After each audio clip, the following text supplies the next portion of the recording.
আসসালামু আলাইকুম ওয়া রাহমাতুল্লাহ। ভিউয়ার্স, আশা করি আপনারা সবাই ভালোই আছেন, ভালো থাকেন, সুস্থ থাকেন এই কামনায় শুরু করছি আজকের আমিনশিপ পর্ব। তো আজকের আমিনশিপ পর্বের বিষয় আমি নিয়েছি বাধাবিঘ্ন অতিক্রম করে কিভাবে জমি মাপতে হয়। তো এর আগে এর একটা প্রথম পার্ট আমি করেছি, তো ওইটার দ্বিতীয় পার্ট আজকে করলাম। একটা পার্টে আসলে পুরো বিষয়টা বিস্তারিতভাবে আলোচনা করা যায় না। তো এখন আমি আপনাদেরকে দেখাবো। তো গত পর্বে আমি যেটা দেখাইছিলাম ওই কথাটা আগে একটু না বললেই নয়। গত পর্বে আমি দেখিয়েছিলাম এরকম যে একটা এরকম একটা জমিতে দেখাচ্ছি আমি যে এরকম একটা বাড়ি, বা বড় কোনো পাহাড়, উঁচু কোনো পাহাড় বা বড় কোনো অট্টালিকা, অথবা এমন কোনো বাধাবিঘ্ন যেটার কারণে ওটার মাঝখান দিয়ে এখন জমি মাপটা ফিতাটা টানতে হচ্ছে। হ্যাঁ, ওটার মাঝখান দিয়ে ফিতাটা টানতে হচ্ছে। তখন আমরা করেছিলাম কি, নির্দিষ্ট একটা দূরত্বে এখান থেকে লম্ব, এখান থেকে ভূমি এভাবে নিয়ে, তো এখান থেকে এখান পর্যন্ত লম্ব এবং ভূমি পিথাগোরাসের সূত্র দিয়ে আমরা বের করেছিলাম অতিভুজ স্কোয়ার সমান সমান, এটা অতিভুজ বাইর করতে হবে, এটা লম্ব এটা ভূমি ধরে পিথাগোরাসের একটা সূত্র পেয়েছিলাম। সেই সূত্র থেকে অতিভুজ স্কোয়ার সমান সমান লম্ব স্কোয়ার যোগ ভূমি স্কোয়ার দিয়ে আমরা অতিভুজটা বের করেছিলাম। বের করে এখান থেকে এখানকার মাপ, এখানে অতিভুজ বাইর করলাম, এখান থেকে এখানকার মাপ, সব তিনটাই তখন যোগ করে আমরা এই পুরোটা তখন মাপ পেয়েছিলাম। হ্যাঁ, এখন দেখা গেছে যে পুরো জমিটা কীভাবে মাপতে হবে, এটা তো এটার ইয়েটা পাওয়া গেল। যদি সেটা এই পাশ দিয়ে বাইর করতে হয়, এখন পুরো জমিটাতে, এই পুরো জমিটাতে এখানে একটা বাড়ি আছে ধরুন, সেটাই আমি আজকে দেখাবো আপনাদের। ধরুন এই পুরো জমিটা এখন আমাদের মাপতে হবে, এই পুরো জমিটা মাপতে হবে। কিন্তু দেখা গেছে যে এই পুরো জমিটা মাপতে গেলে এই জমিটার এই জায়গাটাতে একটা বাড়ি আছে, এখানে একটা বাড়ি আছে, কিন্তু মাপতে হবে পুরোটাই। এখন আমার কথা হলো, আমি একটা পর্ব করেছিলাম যে একটি মাত্র সূত্র দিয়ে পৃথিবীর 80 থেকে 90% জমি মাপা সম্ভব। সেই সূত্রটা আমি দেখিয়েছিলাম যে মাঝখান দিয়ে একটা অতিভুজ টানতে হবে। হ্যাঁ, মাঝখান দিয়ে একটা অতিভুজ টেনে এইটা একটা বিষমবাহু ত্রিভুজ, এটা একটা বিষমবাহু ত্রিভুজ করতে হবে। দেখা গেছে তো আমি ওই পর্বে দেখিয়েছিলাম যে এরকম একটা জমি যদি হয়, এরকম একটা জমি যদি হয়, সেখানে করতে হবে কি, 100% সঠিক ফর্মুলা, শুধু দৈর্ঘ্য এবং প্রস্থ মেপে 100% সঠিক ফর্মুলা হয় না। ওটা হলো আগের যুগের আমিনগুলো শিকল দিয়ে দৈর্ঘ্য এবং প্রস্থ মেপে হলে দৈর্ঘ্য প্রস্থ গুণ করে জমি বের করে দিত। তো ওই সিস্টেম এখন নেই, এখন আধুনিক যুগ এসেছে। এখন 100% সঠিক ফর্মুলা হলো বিষমবাহু ত্রিভুজের ফর্মুলা। সেই বিষমবাহু ত্রিভুজের ফর্মুলা কি, যে বিষমবাহু ত্রিভুজ কাকে বলে, যে ত্রিভুজের কোনো বাহুই সমান নয় তাকে বিষমবাহু ত্রিভুজ বলে। এখন জমিতে করতে হচ্ছে কি, যে মাঝখান দিয়ে একটা অতিভুজ টানতে হচ্ছে, অতিভুজ টেনে এটা দেখুন একটা বিষমবাহু ত্রিভুজ, এটা একটা বিষমবাহু ত্রিভুজ হচ্ছে। তখন এটা বিষমবাহু ত্রিভুজের ফর্মুলা দিয়ে মাপতে হচ্ছে, এটাও বিষমবাহু ত্রিভুজের ফর্মুলা দিয়ে মেপে এটা কত শতক এটা কত শতক দুইটা যোগ করে পুরো জমিটা দেওয়া লাগতেছে। তো দেখুন এটা কীভাবে বিষমবাহু ত্রিভুজ, এটা সমান এটা হবে না, এটা সমান এটা হবে না, এটা সমান এটা হবে না, এটা হবে না। যে ত্রিভুজের কোনো বাহুই সমান নয় তাকে বিষমবাহু ত্রিভুজ বলে, তাই না? তো ঠিক একইভাবে এটা যদি আমরা মাপতে যাই, এই মাঝখান দিয়ে যদি একটা অতিভুজ করতে যাই, তো এখানে তো বাড়ি, পুরো এটা জমি, কিন্তু এখানে এই অর্ধেক জমিতে একটা বাড়ি রয়েছে। তো আমরা তখন এই পাশ দিয়ে টানতে পারতেছি না। তখন টানতে হবে কিভাবে, এই এই অতিভুজটা কীভাবে বের করতে হবে ওইটা আমি দেখাবো। দেখানোর পর এই অতিভুজের মাপ নিয়ে এই দুইটা জমি আমরা বের করব, ঠিক আছে? তো আমরা এখন বের করব যে এই অতিভুজটা, এখানে যেহেতু একটা বাড়ি আছে, তারপরও আমরা কিভাবে অতিভুজটা মাপটা নিব, এই অতিভুজের মাপটা কিভাবে নিব, হ্যাঁ, সেটা আমরা ক্যালকুলেশন করে মাপটা বের করব। তো আমি আলাদা একটা কাগজে সুন্দর করে আপনাদেরকে মাপটা আমি আলাদা একটা কাগজে আপনাদেরকে দেখাচ্ছি। হ্যাঁ, দেখতে থাকুন। ধরুন এটা 102 ফিট, এটা এখান থেকে এটা মাপলাম 102 ফিট, এবং এই পাশে মাপলাম 100 ফিট। হ্যাঁ, ধরুন এটা 100 ফিট। অন গ্রাউন্ডে আলাদা আলাদা পাওয়া যাবে, উভয় পাশে একই পাওয়া নাও যেতে পারে, বেশিরভাগ একই পাওয়া যাবে না। তো আমি বাস্তবে যেরকম হবে সেরকম দিয়ে দেখাবো আপনাদের। তো এক পাশে প্রস্থ 50 ফিট, আরেক পাশে প্রস্থ ধরুন 52 ফিট। হ্যাঁ, তো এ হলো পুরো জমিটা। হ্যাঁ, এক পাশে 102 ফিট, এক পাশে 100 ফিট, এগুলো হলো দৈর্ঘ্য। এক পাশে 50 ফিট প্রস্থ, আরেক পাশে 52 ফিট প্রস্থ। এখন আমরা করব কি, শুধু দৈর্ঘ্য এবং প্রস্থ গুণ করে আগের যুগের আমিনগুলোর মতো এখন মাপলে হবে না যেহেতু, তো মাঝখান দিয়ে আমাদের একটা অতিভুজ টানতে হবে।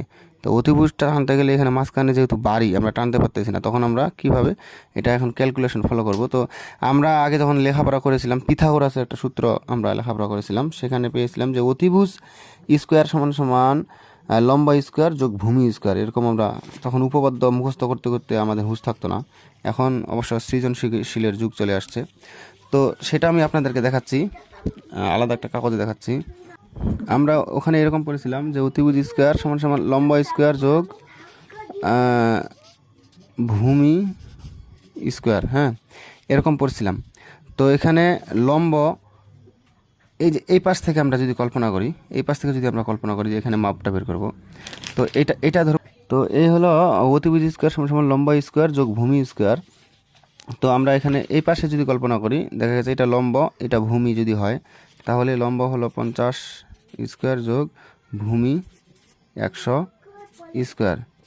তো 50 এর উপর স্কোয়ার হইলে হবে 2500 যোগ 100 উপর স্কোয়ার হইলে হবে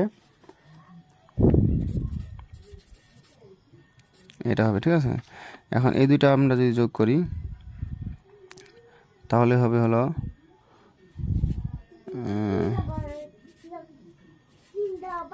এটা হবে, তাই না, হবে হলো 12,500, হ্যাঁ 12,500, এখানে দুইটা শূন্য হবে, ঠিক আছে। ক্যালকুলেশনটা আমি আগে করে রাখছি যেন ভিডিওটা বেশি লং না হয়। তো এখন দেখুন অতিভুজ শুধু বের করবো, অতিভুজ স্কোয়ার আমরা বের করবো না, তাহলে অতিভুজ এই স্কোয়ারটা এই পাশে আসলে রুট হয়ে যাবে, ঠিক আছে। আবার এটা আমি ক্লিয়ার করে লিখতেছি, রুট হয়ে যাবে কীভাবে,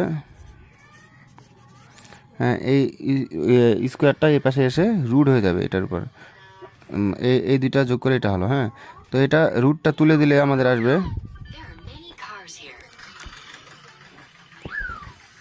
111.80, হ্যাঁ। তো এটা আসলো, তার মানে আমরা পেলাম 111.80 ফুট, এই অতিভুজটা পেলাম, 111.80 ফুট। এখন আমরা করতে পারবো কি, এখন আমরা এই পাশ দিয়ে আমরা ওই যে কাগজে জমিটা ওইভাবে কাগজে আমরা ড্রয়িং করব, ঠিক আছে। ড্রয়িং করে আমরা এটা এখন দিতে পারবো এইভাবে। তো এটা আমরা পাইলাম, পুরোটা পেলাম 111.80 ফুট, এটা পাইছি। তো এখন দেখতে থাকুন, এই যে 111.80 ফুট পাইলাম, এটা হলো একটা অতিভুজ, এটা এখন একটা বিষমবাহু ত্রিভুজ, এটা একটা বিষমবাহু ত্রিভুজ পাইলাম আমরা, ঠিক আছে। এখন এই দুইটা আমরা ক্যালকুলেশন করব, এটা কত শতক জমি, এটা কত শতক জমি, এটা একটা হেরন্সের ফর্মুলা অনুযায়ী মাপবো, ওটা একটা হেরন্সের ফর্মুলা অনুযায়ী মাপবো।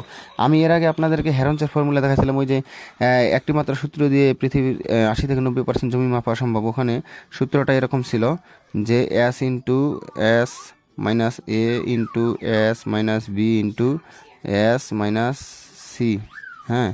তো এই সূত্রটা যেখানে এই S এর মান বাইর করতে হবে, হ্যাঁ S এর মান বাইর করতে হবে A plus B plus C by 2, ঠিক আছে। তো এই সূত্র দিয়ে কিভাবে এই জমিটা মাপতে হবে, এটা A ধরতে হবে, এটা B ধরতে হবে, এটা C ধরতে হবে, হ্যাঁ। এই যে A B Cর মানগুলা এখানে এগুলো বসাইতে হবে, যে A B C, আর একটা S এর মান বাইর করতে হবে, যে S সমান সমান, হ্যাঁ S এর মান বাইর করতে হবে। ওই ভিডিওটাতে আমি দেখিয়েছি যে একটি মাত্র সূত্র দিয়ে পৃথিবীর 80 থেকে 90% জমি মাপা সম্ভব, যে ভিডিওটা, ওই ভিডিওটাতে এই সূত্রটা বসিয়ে হেরন্সের ফর্মুলা কীভাবে জমি মাপতে হয় সেটা আমি দেখিয়েছি। ওই ভিডিওটা দেখে নিয়ে এটা মাপবেন এবং এটাও মাপবেন। তো আমি এটা জাস্ট ক্যালকুলেশনটা দেখাই দিচ্ছি কতটুকু হবে। তো এইটা যদি একবার হেরন্সের ফর্মুলায় আমরা কল্পনা করি, তাহলে এই জমিটা হবে আমাদের 5 শতক 74 পয়েন্ট, 5 শতক 74 পয়েন্ট। এবং এই জমিটা এইটা একবার ধরলাম B, এটা A, এটা C, এরকম যদি ধরি, তাহলে এই জমিটা হবে 6 শতক 6.08 পয়েন্ট, হ্যাঁ এত শতক জমি হবে।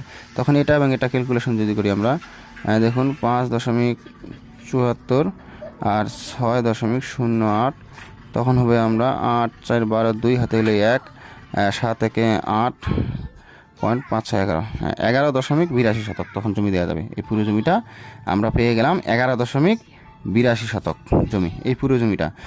এই হলো আজকের পর্ব আমার ছিল, যে বাধাবিঘ্ন অতিক্রম করে কীভাবে জমি মাপা সম্ভব। তো আমি আপনাদের দেখালাম, আশা করি আপনারা বুঝতে পেরেছেন।